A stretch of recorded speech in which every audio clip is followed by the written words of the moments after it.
वरिष्ठ नेता, हमारे प्यारे कार्यकर्ता, भाइयों और बहनों, प्रेस के हमारे मित्रों, आप सबका यहाँ बहुत बहुत स्वागत। आज बसवना जी की जयंती है। आज हम उनकी कर्मभूमि में, जन्मभूमि में हैं और आपने हमारा इतना अच्छा स्वागत किया, इसके लिए सबको बहुत बहुत धन्यवाद। आज सुबह मैं बसवना जी की समाधि गया और वहां पर जो उनकी जिंदगी के काम थे उनको देखने को मिला।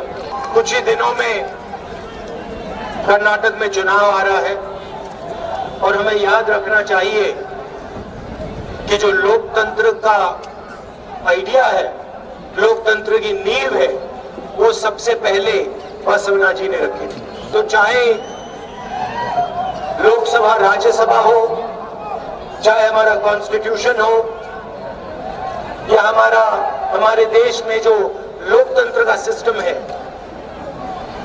उसकी नींव बसवना जी की सोच ने रखी थी। और उनकी सोच थी कि समाज में भाईचारा हो, सबकी इज्जत हो, सबकी आवाज सुनाई दे। उनकी सोच थी कि हर व्यक्ति जरूरी होता है, चाहे वो अमीर हो, गरीब हो, किसी भी धर्म का हो, किसी भी जात का हो, सब लोग जरूरी है। और बसवना जी ने कहा था, डरो मत, सच्चाई बोलो और डरो मत, कुछ भी हो जाए डरो मत। और आज अगर हम देखें तो बीजेपी और आरएसएस की विचारधारा देश में नफरत, हिंसा का माहौल बना रही है। प्रधानमंत्री जी और बीजेपी के नेता बसवा जी की बात करते हैं, मगर फिर बसवा जी ने जो कहा था वो नहीं करते। बसवना जी ने कहा था कि समाज में जो कमजोर लोग हैं उनकी मदद करनी चाहिए। बसवना जी ने ये नहीं कहा था कि अरबपतियों की मदद करो। बसवना जी ने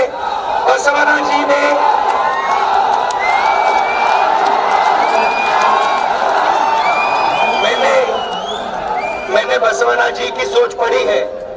उन्होंने कहीं नहीं लिखा कि देश के धन को अदानी जी को दिलवा दो।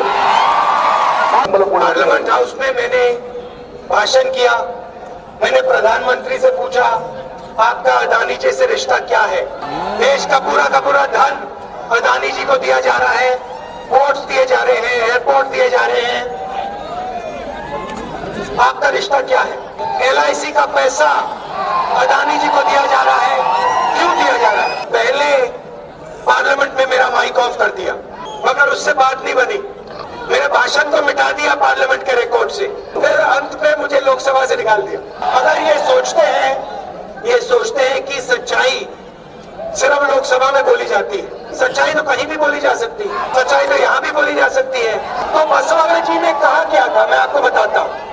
उन्होंने कहा था कि जो कमजोर लोग हैं, सरकार को उनके लिए काम करना चाहिए और हर व्यक्ति को बड़ा से बड़ा सपना देखने का हक है।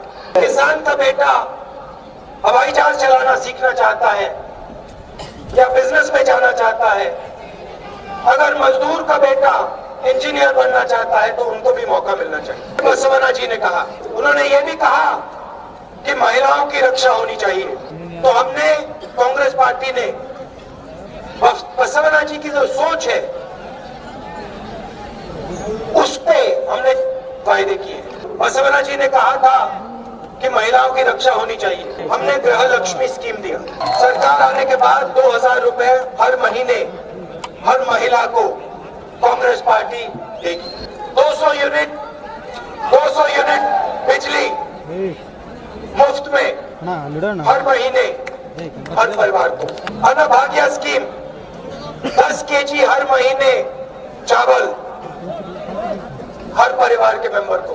और शायद सबसे जरूरी, युवा निधि 3000 रुपए महीने हर ग्रेजुएट को और 1500 रुपए जिनको डिप्लोमा मिला है उनको हर महीने। तो एक तरफ हमने जो वायदे किए हैं बसवना जी की सोच के वायदे किए। अब मैंने बसवना जी की सोच पढ़ी है, किताबें पढ़ी हैं, और उनमें मैंने बहुत ढूंढा, कोशिश की कि उनकी किताब में, उनकी सोच में कहीं 40% कमीशन लेने की बात हो।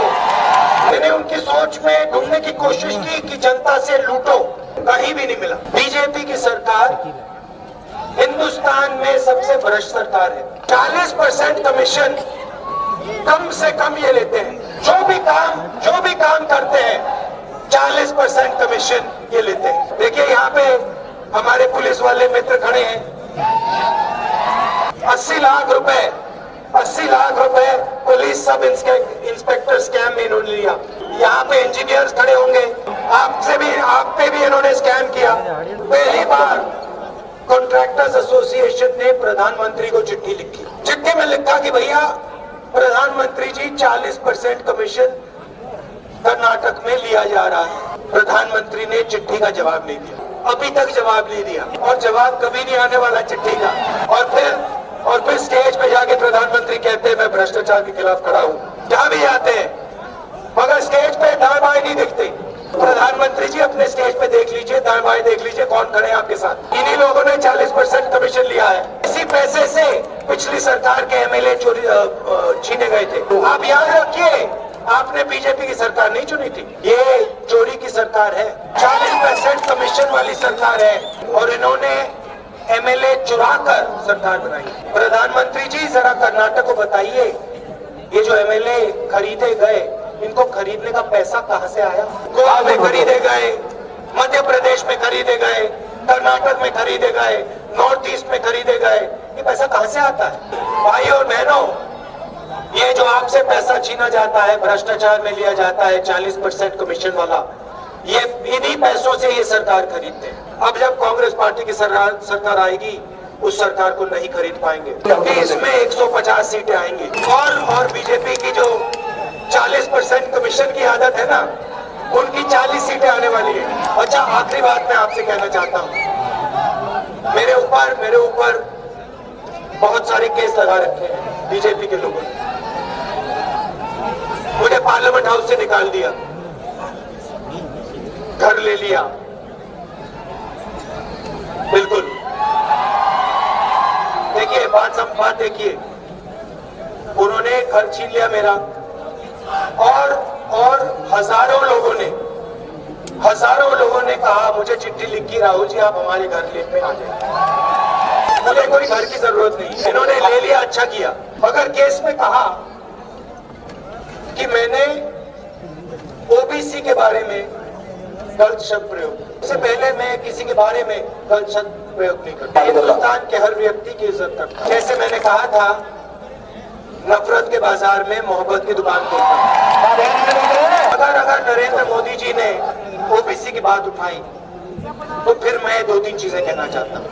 सबसे पहले, अगर हम देश की जनता को भागीदारी देना चाहते हैं, अगर हम देश का धन बांटना चाहते हैं, तो हमें ये तो मालूम होना पड़ेगा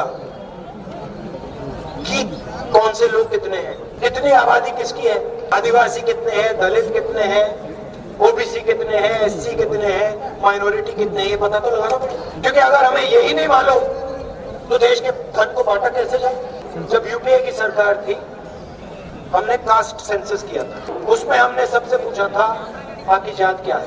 नरेंद्र मोदी जी एक काम कीजिए, उस सेंसस के डेटा को पब्लिक कर दीजिए, दूध का दूध पानी का पानी हो जाए। ओबीसी कितने हैं, कौन है, दलित कितने हैं, आदिवासी कितने हैं, माइनॉरिटीज कितने हैं, जनरल कितने, सब पता लग जाए। नरेंद्र मोदी जी से सवाल है, आप ओबीसी सेंसस के डेटा को रिलीज क्यों नहीं कर रहे हो? क्योंकि आप ओबीसी को हिंदुस्तान का धन नहीं बांटना चाहते। क्योंकि अगर आपकी नियत साफ होती तो आप सेंसस डेटा को रिलीज करते। तो ये हुआ पहला काम। और अगर आप इस काम को नहीं करोगे, पहले हम आप पे दबाव डालेंगे और फिर हम करके दिखाएंगे। दूसरी बात, ये जो 50% का आर्टिफिशियल कैप लगा रखा है रिजर्वेशन पे, उसको आप हटाइए। मतलब जो 50% का कैप लगा रखा है, उसको आप पहले हटाइए। और जिसकी आबादी उतनी भागीदारी होनी चाहिए। तब हिंदुस्तान के धन को, हिंदुस्तान के पावर को सही तरीके से बांटना चाहिए, चाहे वो कोई भी हो। तो नरेंद्र मोदी जी, अगर आप ओबीसी हक की बात करते हैं तो इन चीजों को आप करिए। आखिरी बात मैं कहना चाहता हूँ, कन्याकुमारी से कश्मीर तक हम पैदल चले। क्यों चले? हिंदुस्तान को जोड़ने के लिए, नफरत मिटाने के लिए। और बीजेपी और आरएसएस की जो विचारधारा है, तो मेन